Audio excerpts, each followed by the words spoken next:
옆에 분 한번 축복합시다. 성령 충만 받읍시다.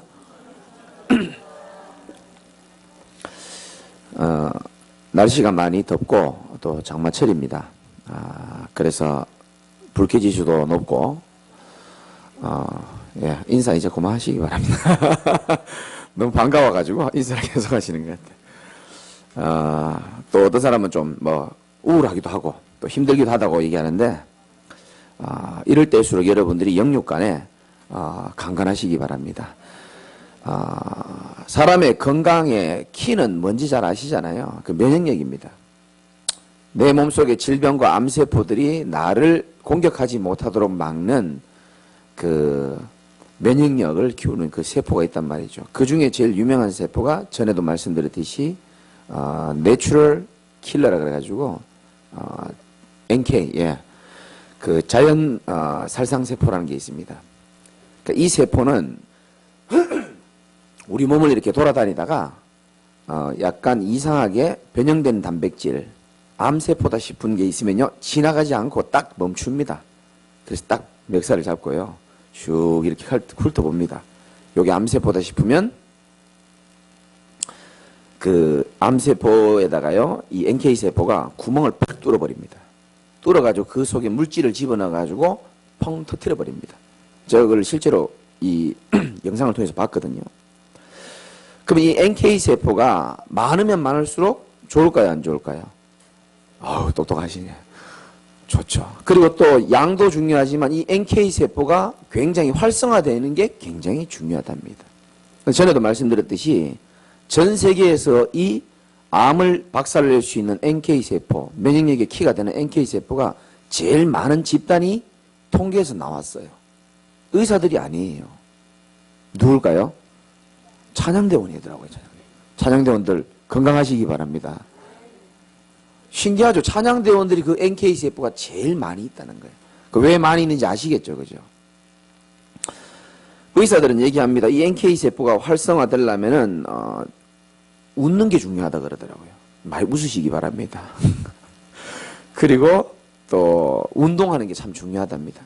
그래서 여러분들이, 운동도 좀 하시고, 또 많이 웃으시고. 근데 그보다 제일 NK세포를 활성화시키는데 제일 키가 되는 게 뭐냐면은, 우리가 하나님으로 주시는, 하나님으로부터 오는 이 은혜를 받고 기쁨을 누리는 겁니다. 그래서 여러분들이 예배 시간에 승리하시기 바랍니다. 한 주간 어떤 일이 있어도 상관없습니다. 여러분이 주일 예배에 승리하신다면은 영적으로 새롭게 시작할 수 있습니다. 불신자들은 이사를 가면 새롭게 시작하고 새 직장을 가면 새롭게 시작하지만 예수 믿는 사람들은 언제 새롭게 시작하느냐? 하나님의 말씀 붙잡고 새롭게 시작하는 겁니다. 성경에 나온 모든 사람이 다 그랬어요.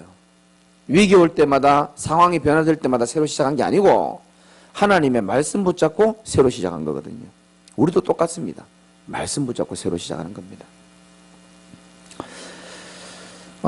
예수 안 믿어도 건강한 사람 있어요, 없어요? 있습니다. 장수하는 분들도 있고. 예수 안 믿어도 돈 많이 벌 수 있고, 예수 안 믿어도 좋은 대학 갈 수 있고 성공할 수 있습니다. 큰 대단한 재벌들이 뭐 예수가 그리스도라고 고백해갖고 재벌된 게 아니거든요. 그렇죠? 그러나 예수 그리스도가 아니면 절대로 해결할 수 없는 문제가 있습니다. 세 가지 있죠? 첫 번째는 지옥 문제를 해결 못합니다. 절대로 지옥 문제 해결 못합니다. 두 번째는 무슨 문제입니까? 재앙 문제를 해결 못합니다. 대물림, 저주 해결 못합니다. 세 번째는 눈에 안 보이지만 사단의 문제를 해결을 못하게 되어 있습니다. 그래서 이 세 가지 문제를 해결할 분이 우리에게 필요한데 그분이 바로 예수님이죠. 그래서 우리는 예수님을 믿는 겁니다. 누구로? 이 세 가지 문제를 해결할 수 있는 유일한 그리스도로 믿는 겁니다. 맞죠? 그죠? 그리스도가 아니면 가문에 흐르는 저주 있거든요. 이거 절대 안 끊어집니다. 여러분 대물림이라는 말 들어보셨죠? 우상 숭배로 인하여서 내려오는 3, 4대가 망하는 저주가 있습니다. 그거는 어떻게 끊어지냐면은 그리스도로 끊어지는데 정말 여러분들이 아까 기도하셨잖아요. 간절한 영적인 이 간절함이 있어야 되는 겁니다. 그리스도의 이름을 붙잡고 진짜 이 영적인 간절함이 있어야 가문에 흐르는 저주가 끝나게 돼 있습니다. 교회 우리는 다니는데요. 저도 5대째 예수 믿는 가정입니다. 제가 5대째라니까요. 우리나라에 5대가 몇 명 없어요. 그런데도요, 이 종교의 흐름 속에서 일어나는 저주, 우리 외가, 친가, 심각합니다. 정말요, 이 복음을 제대로 알고 이 그리스도가 아니면 절대로 안 되겠구나라는 이 절실함이 지난주 말씀드린 것처럼 가나안 여인처럼 그런 복음 안에서 이 간절함, 절실함이 여러분에게 회복되시기 바랍니다. 특별히 영적인 가장들, 영적인 가장, 우리 집에서 그나마 신앙이 내가 제일 낫다. 우리 집에 가문의 흑암을 꺾을 사람은 그나마 나다 라고 생각하는 분들은 이 간절함이 있어야 되는 겁니다. 여러분들의 복음 안에서 간절함을 통해서 하나님께서는 여러분들의 가문에 흐르는 저주와 재앙을 끝낼 줄 믿으시기 바랍니다. 믿음으로 끝나는 겁니다. 그래서 이 땅 살아가면서 예수가 그리스도라는 사실을 알고 복음을 제대로 아는 사람은요, 제가 볼 때는 세상에 살아가면서 받을 수 있는 축복 중에 가장 큰 복을 받은 것이다. 세상에 있는 복을 다 받아도 복음을 모르는 사람은 저는 아무리 봐도 영적인 실패자라고 밖에 보이지 않더라고요. 아니, 뭐, 예수 안 믿어도 돈도 많고, 뭐, 잘 나가고 성공하고 집도 좋고, 인기도 많은데 뭐 그렇게 얘기하십니까? 그리고 특별히 문제도 안 일어나는 것 같은데요. 복음을 모르는 사람이 문제가 안 일어나는 게 그게 더 큰 슬픔입니다. 어떻게 보면. 복음을 모르는 사람 문제가 와야 됩니다. 그리고 나 자신을 진실하게 돌아볼 수 있는 시간이 필요하고요. 하나님께로 갈 수 있는 그게 통로라고 저는 생각하거든요. 여러분 착각하지 마시기 바랍니다. 인생 성공이 먼저가 아니고 사업이 잘 되고 성공하고 출세하는 게 중요한 게 아니고 인간은 영적 존재이기 때문에 하나님과의 관계가 훨씬 더 먼저고 중요한 줄 믿으시기 바랍니다. 하나님과의 관계가 훨씬 더 중요해요. 하나님과의 관계가 정말 다르다면은 혹시 조금 학업이 좀 안 되고 사업이 실패해도 상관없습니다. 때로는 육신의 질병이 와도 괜찮아요.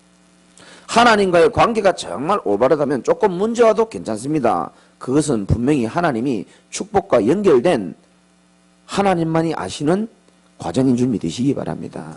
그러나 하나님과의 관계가 올바르지 않은 상태에서 내게 좋은 일이 일어난다? 그거 좋은 일 아닙니다. 하나님과의 관계가 정말 무너진 상태인데 만남의 축복이 일어난다? 조심해야 될지도 모릅니다. 그만큼 하나님과의 관계가 훨씬 더 중요하다는 겁니다. 오늘 마태복음 16장은 뭐 여러분 잘 아시다시피 너무 우리가 잘 아는 본문이고 중요한 본문인데 16장 1절부터 오늘 16장 전체를 통해서 신앙의 한 세 가지 단계, 뭐 종류라고 말해도 괜찮고요. 제가 말씀을 드려보겠습니다. 첫 번째, 신앙의 첫 번째 단계는 마태복음 16장 1절부터 14절까지입니다. 예수가 그리스도인 줄 모르고 예수님을 알긴 아는데 그냥 종교생활하는, 그리고 11절에 보니까 어찌 내 말한 것이 떡에 관함이 아닌 줄 깨닫지 못하느냐. 떡에 관한 신앙, 종교생활하는 사람들 보고 신앙의 첫 번째 부류다 그렇게 말할 수 있습니다. 예수님을 믿긴 믿고 알긴 알고 바라볼 때도 있긴 한데 그분이 누구인지 별로 관심이 없고 오직 자기의 육신의 동기와 목적을 가지고 주님을 만나는 자들 보고 이렇게 말하는 겁니다. 교회는 나오지만 자신의 동기와 목적이 충만한 자죠. 사업 때문에 나오기도 하고, 모르기엔 그런 분 없지만은 병고침 때문에 오기도 하고, 사람 만나기 위해서 오기도 하고. 전에도 한번 말씀드렸지만, 저도 한때는 그런 마음이 좀 있었어요. 교회 가면 이렇게 이쁜 여자들 많다 해가지고 한번 가보기도 하고. 그러니까요, 이게요, 할 짓이 못 되는 게 찬송 부르고 있다가요.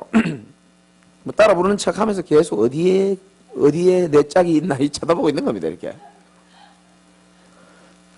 어쩌다 뭐 실수로 저를 만났지만. 그게 동기를 가지고 오는 겁니다. 예수 이름은 알고 뭐 좋다 이거예요. 그러나 내 동기를 채워보겠다는 겁니다. 사람 만남 때문에 오고요. 그래서 현장에 사람들을 이렇게 만나보면 옛날에 교회 한번 다녀본 적 있습니까? 물어보면요. 대부분 다 교회 다 다녀봤다 그럽니다. 찬양대 오래 했다 그러고. 주일학교 뭐 교사도 했다 그러고 회장도 해봤다 그러고 드럼도 쳤다 그러고 구역장도 오래 해봤다 그러고 지금은 안 다니죠. 왜 예수를 꼭 믿어야 될 이유를 몰라서 안 다니기도 하고요. 자기의 육신의 동기와 목적을 가지고 교회에 갔는데 그 목적이 채워지질 않는 겁니다. 그렇죠? 외로워서 갔으면 외로움이 채워져야 되잖아요. 안 채워지는 겁니다. 그러다 보니까 낙심하고 실망하고 이제 교회를 그만두면서 결국 한마디로 말하면 종교 생활이죠. 마음이 두렵고 답답해서 뭔가를 찾아가는 겁니다. 그러니까 예수 교회 다니는 목적 자체가 불신자하고 똑같습니다. 문제 해결, 소원 성취, 환경 변화 이런 거를 목적으로 가지고 사는 사람이죠. 그러다 보니까 16장 13절 14절에 있는 것처럼 당연히 예수님을 오해합니다. 어떤 사람은 나에 대해서 예수님이 제자들 물었잖아요. 나를 어떻게 생각하냐 사람들이. 그러니까 뭐 엘리야 같다, 세례 요한 같다. 사람들이 이것도 자세히 보면요, 능력이 필요한 겁니다. 자기 인생을 변화시켜 줄 능력이 필요하다 보니까 그 능력 가진 분이 오신 것 같아요. 그래서 엘리야 같다, 기적을 일으키는, 능력을 일으키는 엘리야 같다라고 말하는 겁니다. 그러다 보니까 자꾸 능력 있는 사람 찾아가기도 하고, 예수는 온데간데 없고, 능력 있는 목사 찾아가고요. 그거 굉장히 무서운 겁니다. 여러분도 밖에 나가서 뭐 제 자랑할 것도 없지만은 대충 자랑하시고 그리스도 자랑하시기를 주님의 이름으로 축복합니다. 그리스도를 자랑해야 되는 겁니다. 또 어떤 사람은 사회에 불만 가득하잖아요. 정치 욕하면서 나라 바뀌어야 된다면서 사회운동, 사회를 바로 잡아줄 어떤 세례요한 같은 분으로 예수님을 생각하는 분도 많습니다. 정치인 중에서도 그런 사람이 있어요. 대통령 후보 중에도 있었습니다. 또 예레미야처럼 생각하는 사람 많죠. 눈물의 선지자 같은 불쌍한 사람들 마음도 없고 청빈 이런 거 강조하고.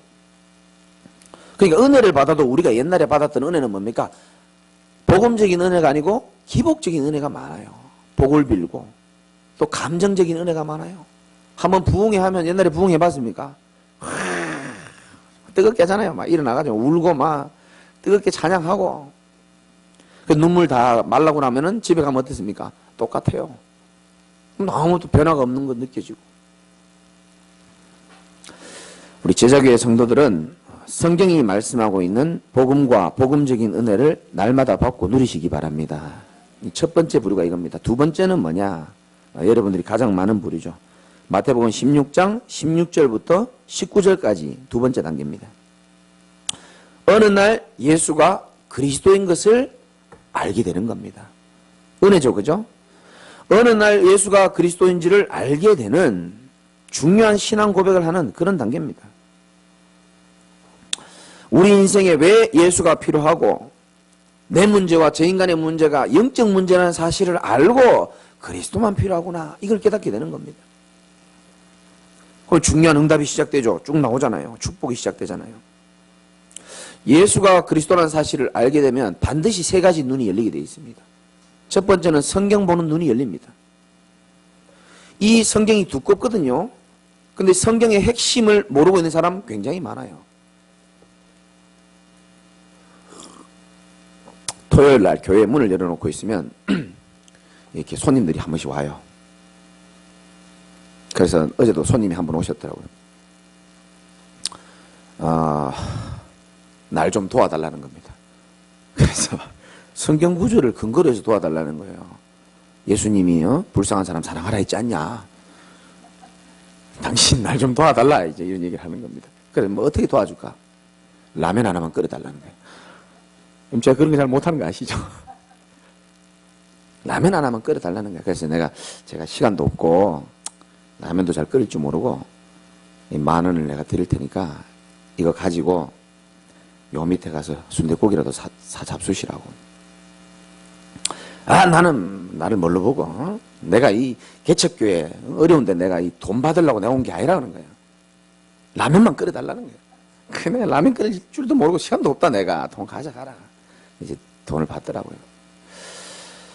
그러면서 이제 이런 얘기를 합니다. 목사님, 성경에 대해서 하나 물어보겠다는 거예요. 그래서 막 물어보는데 알아듣지도 못하는 질문을 하더라고요.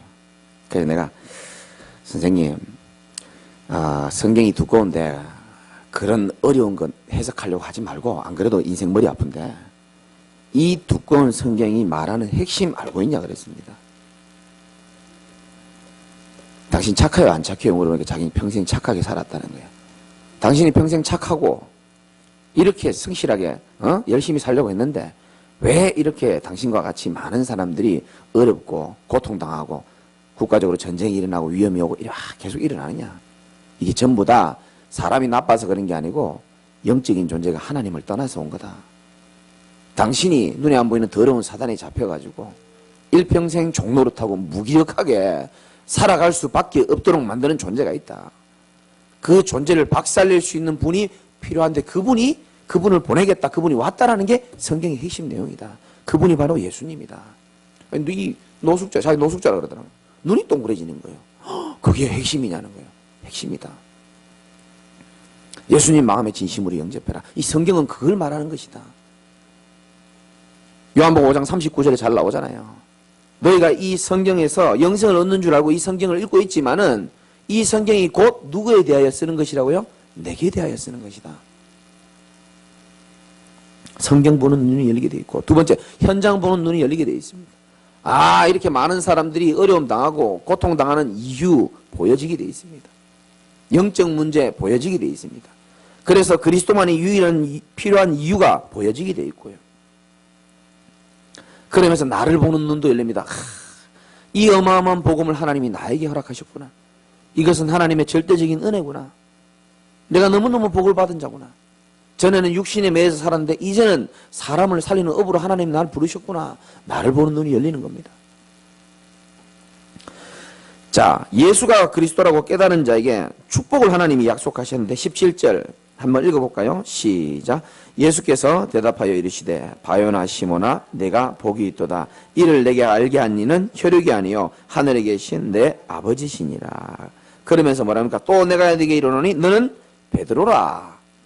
내가 이 반석 위에, 이 반석이란 뜻은 네가 방금 말한 신앙 고백을 말하는 겁니다. 네가 방금 말한 신앙 고백 위에다가 내가 내 교회를 직접 세워나가겠다. 이렇게 말하는 겁니다. 저와 여러분들이 베드로처럼 신앙 고백만 바르게 해도 하나님이 우리 인생 위에 교회를 세워나가겠다라는 겁니다. 큰 축복이죠. 음부의 권세가 너를 이기지 못하게 할 것이다. 음부의 권세가 우리를 위협은 많이 하잖아요. 두렵게 하고 괴롭게 하고 아프게 하고 어렵게 하고 두렵게 하지만 속이기도 하지만 절대로 너를 이기지 못하게 만들 것이다. 저와 여러분이 예수가 그리스도라는 사실을 고백했다면은 세상에 그 어떤 것도 여러분을 이길 수 없는 줄 믿으시기 바랍니다. 그 믿음이 있어야 되는 겁니다. 그런 나입니다. 천국 열쇠를 주겠다 이렇게 말했습니다.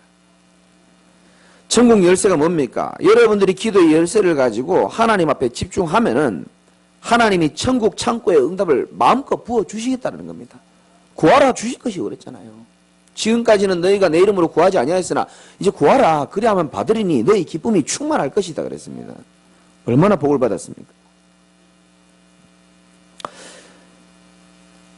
자, 예수가 그리스도라고 고백을 했는데 그래도 응답이 없고 실패한 사람이 많아요.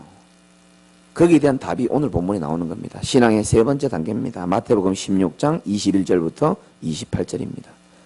베드로가 시대적인 고백을 했습니다. 이야, 너 대단하다. 너 하나님이 널 복 주셨다. 축복 다 주고 난 다음에 영화로 말하면 반전이 일어나는 겁니다. 21절에 보니까 이때로부터 예수 그리스도께서 자기가 예루살렘에 올라가 장로들과 대제사장들과 서기관들에게 많은 고난을 받고 죽임당하고 제3일에 살아나야 할 것을 제자들에게 뭐라고 말했습니까? 비로소 나타내셨다. 자, 이전에는 예수님이 이런 중요한 얘기 안 했어요. 근데 나를 누군지 알아보니까 이제 예수님이 가장 중요한 메시지를 주는 겁니다. 내가 고난받아야 되고 내가 죽어야 되고 내가 부활하게 될 것이다. 예수님은 요거 때문에 오셨거든요. 맞습니까? 예수님은 불쌍한 사람 병 고치고 가난한 사람 도와주고 그런 것처럼 온 것처럼 보이지만 아니고 십자가에 고통받고 죽으시고 부활하시기 위하여 오신 겁니다. 맞죠? 그죠? 근데 22절에 베드로가 희한한 말을 합니다. 우리 베드로랑 비슷하니까 다 같이 한번 읽어봅시다. 시작. 베드로가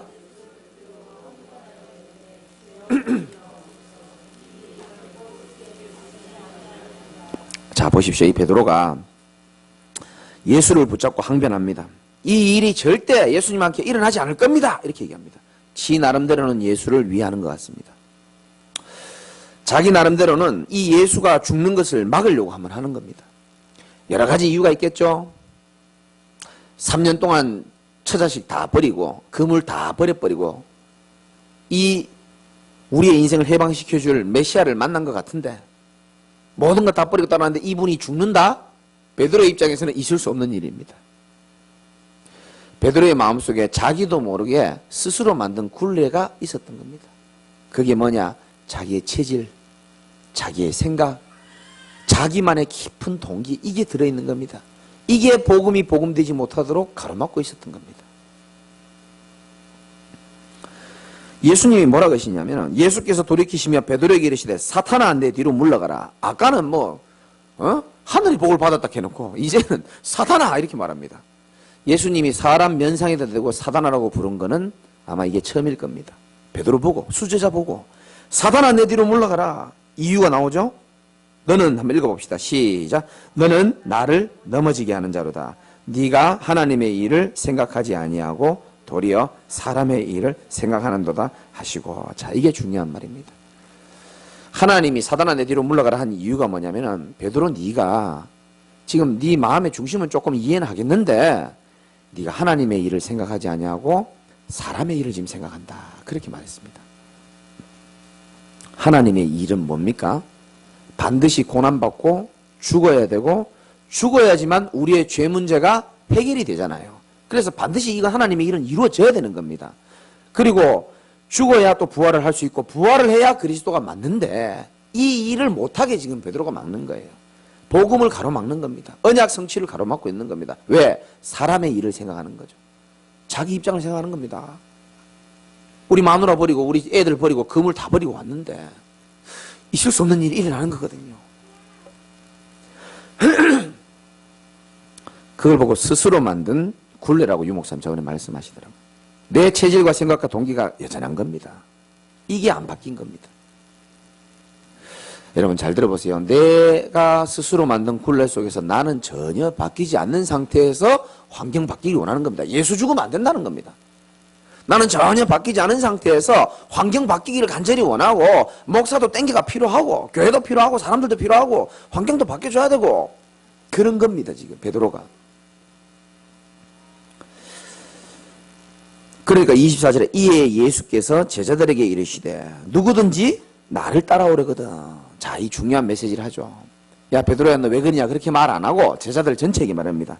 24절 오늘 핵심 구절 중에 하나니까 한번 읽어봅시다. 시작. 이에 예수께서 제자들에게 이르시되 누구든지 나를 따라오려거든 자기를 부인하고 자기 십자가를 지고 나를 따를 것이다.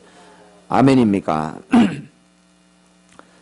예수님이 말합니다. 네가 나를 따라오려거든 제일 먼저 해야 될 게 뭐라고요? 자기를 부인하라는 겁니다. 나를 부인해야 되는 겁니다. 갈라디아서 2장 20절에 보면 내가 그리스도와 함께 십자가에 못 박혔나니 그런즉 이제는 내가 산 것이 아니다 그랬습니다. 저와 여러분들은 그리스도와 함께 십자가에 못 박혔습니까? 못 박혔다니까요. 이미 죽은 인생이죠. 근데 가만히 보면 죽은 척 이렇게 하고 있잖아요. 또 죽었는 사람도 있어요. 죽었다가 다시 매일 부활하지 않습니까? 부활의 영광을 자기 혼자 누리죠. 그래서 바울은 이렇게 말했는가 봅니다. 고린도전서 15장 31절에 나는 날마다 죽노라 이렇게 말하는 겁니다. 이 내가 살아가 이게요. 내 인생 힘들게 하는 게 다 내가 살아서 그런 겁니다. 나의 어렵게 살아온 그 과거로부터 올라오는 그 이제 똑바로 멋있게 살아야 될 거 아닙니까? 베드로처럼 동기 충만한 겁니다. 이거. 복음 아닌 동기. 또 평생을 복음 없이 살아온 이 각인된 체질 이게 이 복음을 자꾸 막는 거예요. 이게. 세상의 유혹, 세상의 염려에 빠지고 자기를 부인하고 자기 십자가를 지고 이렇게 말했습니다. 여러분 자기 십자가가 참 중요한 말입니다. 이거 뭐 일반 목사님들은 그냥 고통을 주는 걸 보고 아 이게 내 십자가다 이렇게 표현하잖아요. 그래서 남편이 내 십자가고요. 이 자식이 이게 또 십자가라. 자식이 십자가고 어떤 사람 바울처럼 바울은 십자가가 뭐였냐면 이 몸이 질병이 십자가였어요. 몸이 아파 죽겠는 겁니다. 그 어떤 사람은 또 경제가 십자가인 사람도 있고. 근데 정확하게 말하면 예수님에게 있어서 십자가는 고통의 십자가가 맞지만 우리 인류를 대속하고 구원해야 되기 때문에 어떤 면에서는 반드시 필요한 십자가잖아요. 그럼 나의 십자가란 말은 뭡니까? 이게 고통은 분명합니다. 그러나 하나님이 보셨을 때는 그것이 반드시 필요하기 때문에 축복으로 바꾸고 증인으로 바꾸기 위해서 필요한 십자가로 저와 여러분에게 주신 줄 믿으시기 바랍니다. 아멘 많이 안 할 줄 알고 있었습니다. 어제 밤부터 내가 알고 있었습니다. 왜냐? 안 믿어지니까 그런 겁니다. 또 내 과거 얘기를 좀 할까요, 그러면? 과거에 있었던 수많은 아픔과 어려움이요, 제겐 다 십자가였습니다. 가정이 십자가지, 뭐가 또 십자가지, 다 십자가였어요. 건강도 문제오지, 다 십자가였습니다. 고통의 십자가인 것처럼 보이지만 무지한 나로서는 그렇게 보이더라고요. 시간이 지나서 복음으로 깊이 들어가서 영안이 열리고 쳐다보니까 하나님이 나를 세울 수 있는 유일한 필요한 십자가인 줄 나는 그렇게 깨달아지더라고요. 여러분 이게 믿어져야 되는 겁니다. 자주 말씀드리잖아요. 어떤 부모가 자기 자식을 고생하라고 확 이렇게 문제를 줍니까? 그래서 십자가라고 표현한 거예요. 자기 십자가. 그냥 고통만 줄 것 같으면 십자가라고 표현 안 하죠. 십자가 아니고 뭐 전봇대를 하든지 전봇대를 지고 살아라. 이거 똑같은 거 아닙니까? 아니 고생만 할 것 같으면 자기 전봇대를 지고 자기 알아서 살아라는 겁니다. 그게 고통이잖아요. 근데 왜 십자가라고 그랬겠습니까? 십자가는 우리에겐 고통도 있지만은 예수의 십자가는 우리 인생의 문제를 해결하기 위하여 반드시 지어져야 되는 필요한 겁니다. 영광의 십자가 아닙니까? 축복의 십자가죠. 그래서 성경을 근거로 해서 말씀드리면 한나가 고통당했잖아요. 그 옆에 있는 여자 분인나 그게 십자가예요. 그러나 분인나 때문에 한나는 시대적인 자녀를 만든 겁니다. 사무엘. 맞잖아요. 그러고 난 다음에 나를 따를 것이다. 자기를 부인하고 자기 십자가를 지고. 저는 마음먹었습니다. 말씀 준비하면서 그래 나의 체질 나의 동기 이거 다 십자가야. 오늘 못 박아버려야 되겠다. 같이 못 박으시기를 주님의 이름으로 축원합니다. 예배 끝나고 망치하고 박집사님 좀 갖고 와가지고 저 뒤에 나가기 전에요 다 박아버려야 돼요. 전부 다. 아무도 못 뺄 만큼요 시계 박아버려야 되는 겁니다. 그 예수님 말하잖아요. 더 중요한 말 하잖아요. 누구든지 지 목숨을 구원하려고 하면 잃을 것이다. 왜 이 말을 갑자기 합니까? 다 너희들은 너희 동기, 너희 체질, 너희 마음대로 살아가지 않냐. 너희를 위하여 살아가지 않냐는 겁니다. 그런데 그게 틀린 거다. 너희들이 네 목숨을 구원하고자 하고 네 마음대로 살아가려고 하고 너를 위하여 살아가면 그게 사실 너희들이 잃는 거다. 누구든지 나를 위하여, 나가 누굽니까? 그리스도잖아요. 나를 위하여 제 목숨을 잃으면 찾으리라. 너희를 위하여 너희 마음대로 그렇게 살아가는 것이 복되다라고 생각하냐? 그러니까 힘들고 고생하는 거다. 너희들을 구원한 나를 위하여 살고 나를 위하여 생명을 들여봐라. 너희는 찾게 되고 살게 될 것이다. 세 번째 단계는 뭐냐? 나를 위하여 사는 인생이 아니라 나를 구원하신 그리스도와 함께 살고 그리스도를 위하여 사는 인생입니다. 아유 나는 나를 위하여 살고 싶은데요. 그리스도를 위하는 게 가장 나를 위하는 길입니다. 나를 따라오려거든 자기를 부인하고 자기를 부인하지 않고는 주를 따라갈 수가 없는 겁니다. 고생하는 거죠. 자기 십자가를 지고 뭐라고요? 나를 따를 것이다. 여러분 주님 따라가시기 바랍니다. 우리가 어떤 형편이든지 상관없이 주님이 언제든지 나를 따라오라 하면 예라고 하고 따라갈 수 있어야 되는 겁니다. 엎어지고 자빠지고 부끄럽고 머리가 깨질 만큼 힘들다 할지라도 주님이 나를 따르라 하면은 자다가도 주님 내가 따르겠습니다라고 따라갈 수 있어야 되는 겁니다. 나를 구원하신 그분 앞에.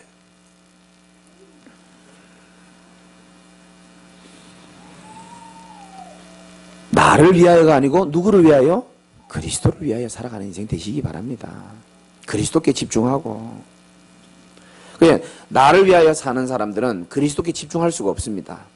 같이 이게 두 가지가 나갈 수 없어요. 돈과 재물을 같이 뭡니까? 하나님을 같이 섬길 수 없듯이 나를 위하여 살아가면서 하나님을 위하여 같이 갈 수가 없어요. 그 나를 위하여 사는 인생은 뭔가에 집착할 수밖에 없습니다. 그리스도를 위하여 사는 사람은 그리스도에 집중하는데 나를 위하여 사는 인생은 뭔가에 집착할 수밖에 없습니다. 돈이 좋으니까 돈에 집착할 수 있잖아요. 저도 많이 집착했거든요.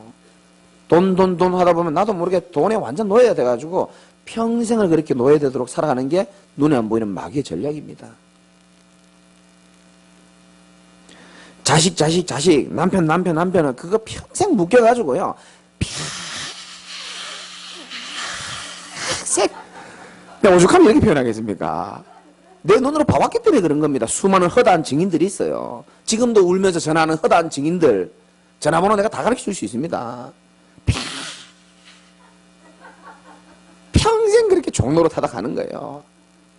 그래가지고 죽을 때는 자식들 앞에 뭐라 그러겠습니까? 에이, 너희들은 내처럼 살지 마라. 그게 무슨 복음 가진 자의 유언입니까? 엄마 아버지도 얼마나 힘든지 몰랐다. 답이 없었다. 어느 날 하나님이 너무너무 불쌍한 나를 보면서 말씀으로 내게 답을 주셨는데 믿음 없는 내가 하나님 은혜로 그걸 답으로 찾고 하나님 앞에 말씀 잡고 결단했더니 주께서 내 인생을 붙들어 주시더라. 아멘 좀 하시옵소서. 난 지금 등에 땀이 나 죽겠구만. 여러분들 어떻게 이렇게 시원하게 편안하게 들으면서 간절함이 없는지 모르겠어. 간절함 없어. 한 번 더 할까요? 평생 그래 살다 간다니까요. 평생 진짜로. 예수 믿는데 어떻게 그래 살다 갑니까 목사님? 성경 봐보세요. 광야 백성들이요 평생 불평하다 땅에 다 묻혔어요. 성경적으로 말해야지 내가 여러분 듣기 좋게 말할 수는 없잖아요. 다시 말씀드립니다. 예수께서 제자들에게 말하기를 나를 따라오거든 뭐라고요? 자기를 부인하고. 부인이 뭡니까? 이 남편 부인이 아니고 부정하는 겁니다. 베드로가 예수님 나중에 부인했죠? 3번. 그 부인하다는 원어가 똑같아요. 아파름 네오마이라 그래가지고 부정하는 겁니다. 나는 예수 몰라 하듯이 나 인생 이제 몰라 없어 똑같은 겁니다. 주가 이제 내 인생 살아주는 거야. 사실이잖아요. 예수님이 우리 속에 살아주겠다고 작정하고 들어오시겠다는데 자꾸 괜찮대. 내가 알아서 하겠다는 거야.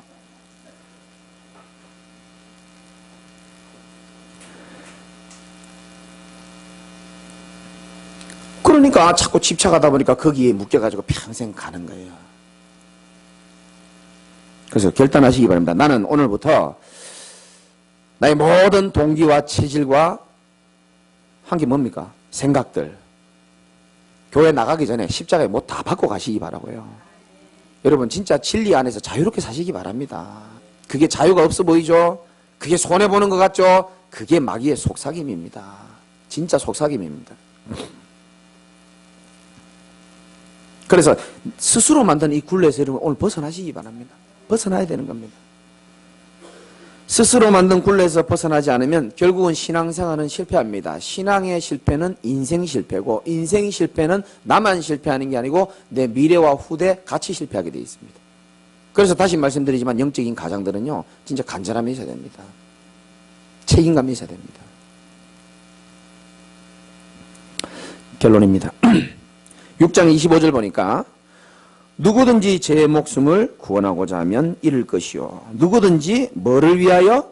나를 위하여 제 목숨을 잃으면 찾으리라.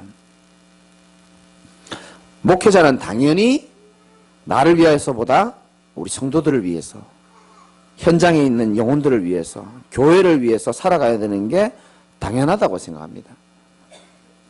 그러다 보면 시간도 때로는 물질도 나를 위해 사용하기보다 교회와 성도와 현장에 있는 영혼들을 위해서 사용할 때가 많이 있습니다.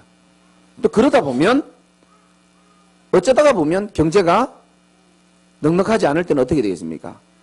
약간 곤란한 상황도 올 수도 있겠죠.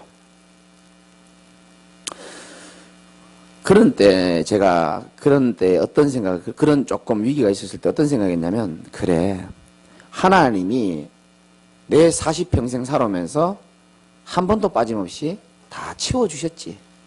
그런 생각을 하거든요. 다 채워주시더라고요. 그러면서 또 드는 생각이 그래 안 채워주면 또 어떠냐. 굶겠냐. 하나님 내 인생 아시고 전도자답게 멋있게 살아가자. 여러분 죄송합니다만 노숙자들도요. 괜찮은 노숙자들은요. 자존심이 있어요. 음식물 쓰레기 먹는 사람 제가 돈 주니까요. 안 받더라고요. 자존심이 있습니다. 근데 그 사람들 보면서요. 이야 음식물 쓰레기 주워 먹는 사람이 내 돈 안 받더라고요. 자존심이 있더라고요. 하물며 참 하나님이 한 시대에 복음을 주고 정말 저 많은 사람들 종교 생활하는 속에서 우상 속에서 나를 건져내신 시대 살릴 전도자로 하나님 나를 부르셨는데 내가 신앙에 자존심이 있어야 되겠다 생각이 들더라고요. 그래서 내일 늘 고백해요. 괜찮다. 하나님 채워주신다. 안 채워줘도 상관없다. 그래야 그걸 통해서 사단이 나를 공격을 못하는 겁니다. 그런데 고백을 했는데 오해하지 말고 들으시고요. 돈이 없는 거예요. 한때. 언젠지 말 안 해주고요. 네, 요 얘기를 할까 말까 생각하다가 지금 하나님 하라 해서 하는 건데. 돈이 없으니까 하루는 어느 날 오전에 밥을 먹고 있는데요. 저한테 문자가 오는 겁니다. 문자가. 모르는 사람이에요. 목사님 안녕하세요. 내가 문자를 정확하게 기억하죠. 목사님 계좌번호가 어떻게 되세요? 이런 거예요. 목사님 안녕하세요. 목사님 계좌번호가 어떻게 되세요? 얼마나 심플하고 사람을 설레게 만드는 문자입니까? 우리 성도들 아무도 그런 문자 안 보내는데 뭐 거의 죽겠습니다 이런 것만 오는데 목사님 계좌번호가 어떻게 되냐는 거예요. 그래서 내가 계좌번호만 보내기에는 조금 찝찝하기도 하고 이건 예의가 아니겠다 싶어서 전화를 한 겁니다. 여자분이 받더라고요. 누구신지는 제가 알아야 된다고 생각하고 내가 기도의 배경이 돼야 되기 때문에 제가 좀 확인차 전화를 드렸습니다 라고 얘기하니까 목사님은 제 이름도 알 필요도 없고 저는 목사님을 딱 한 번 봤다는 거예요. 재밌는 사실은 여러분 아는 사람입니다. 근데 그 사람이 비밀로 하라 했기 때문에 그러면 그것도 누군지 찾으려 하지 말고요. 또 그게 중요한 게 아니고 지금 내용이 중요한 거잖아요. 목사님은 저를 기억을 잘 못하실 겁니다. 저는 목사님을 한 번 봤다는 거예요. 저는 교회에 다니는 집사라 그러더라고요. 근데 자기와 함께 이렇게 몇 명 있는 데서 목사님이 지나가시면서 예배를 한 번 들어주는데 그때 자기가 있었다는 거예요. 목사님은 나를 알 필요도 없고 근데 제가 오늘 돈이 조금 생겼다는 거예요. 근데 목사님이 그때 명함을 주시고 하셨는데 목사님이 생각이 났다는 거예요. 전도하는데 쓰시라고 조금 이렇게 붙여주고 싶다. 그 내가 아유 너무 감사하다. 누군지는 모르겠지만 너무 진심으로 감사하고 제가 꼭 당신을 위해서 기도하겠다. 그러니까 그 목사님이 그때 저한테 말씀하시기를 기도 순서 뭐 88번이라고 그때 말씀하셨다 이렇게 얘기하더라고요. 나 막 찾아봤죠. 그래서 근데 그 지워지고 없더라고요. 유튜브로 보면 좀 서운해하실 수도 있는데 솔직한 제 심정입니다. 그래가지고 이제 계좌번호를 보내고 있는데요. 야, 참 사람요 참 웃기죠. 그냥 사역하면 돼. 근데 자꾸 이렇게 확인해 보는 겁니다. 이게 들어왔나 안 들어왔나 5만 원 들어왔나 10만 원 들어왔나. 근데 이제 뭐 안 들어오더라고요. 안 들어오더니 오후 한 4시 반쯤 돼가지고 이렇게 딱 들어오더라고요. 제가 보고 좀 놀랐습니다. 사실은. 저를 얼굴도 모르는 분이 돈만 원 붙였겠나 싶은 생각이 있었죠. 근데 딱 보니까요, 계좌에 130만 원이 입금이 딱 됐더라고요. 여러분 돈이 많으니까 별로 놀라지도 않는데 이름도 모르고 얼굴도 모르고 태어나서 나를 한 번 본 사람이요. 딱 130만 원 딱 붙여놨더라고요. 제가 돈 때문에 그런 게 아니고요. 제가 딱 하나님 앞에 그날 밤에 딱 찬양 들으면서 기도하면서 딱 그런 생각이 드는 거예요.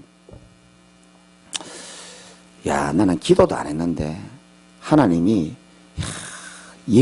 예전부터 그래 했듯이 내 삶을 다 지켜보고 계시는구나. 그게 진짜 믿어지더라고요. 진짜 하나님이 내 삶을 다 보고 계시더라고요.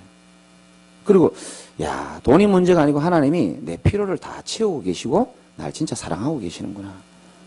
여러분 사람이요 뭔가 응답이 와서 기분 좋은 게 아니고요. 영적으로 깊이 분석해 보면 하나님 자녀의 기쁨은 하나님이 나와 살아계심, 함께 계시고 살아계심 느껴질 때 영적 기쁨을 누리는 거거든요. 하나님 살아계신 줄 믿으시기 바랍니다. 신앙의 3단계고 4단계고 그게 중요한 게 아니고 정말 살아계신 하나님이 여러분 인생을요 실제로 함께 하시고 주관하고 계신다는 사실을 진짜 믿으시기 바랍니다. 그 믿음이 있어야 되는 겁니다. 아이고 님 돈 많고 좋겠네. 돈 다 쓰고 없어요. 그 얘기하는 게 아니고 하나님은 실제적으로 구체적으로 여러분 삶에 간섭하고 계시기를 원하신다니까요. 중요한 건 여러분 마음이 중요한 거예요. 주여 지난주 말씀처럼 가나안 여인의 믿음처럼 하나님 주님이 아니면 내 인생 도저히 안 되겠습니다. 주님이 날 도와줄 수 있는 유일한 분입니다라는 믿음의 작은 겨자씨 같은 고백만 있어도 하나님은 여러분의 인생 절대 버리지 않습니다. 믿음 회복되시기를 주님의 이름으로 축원드립니다. 우리 같이 한번 기도합시다.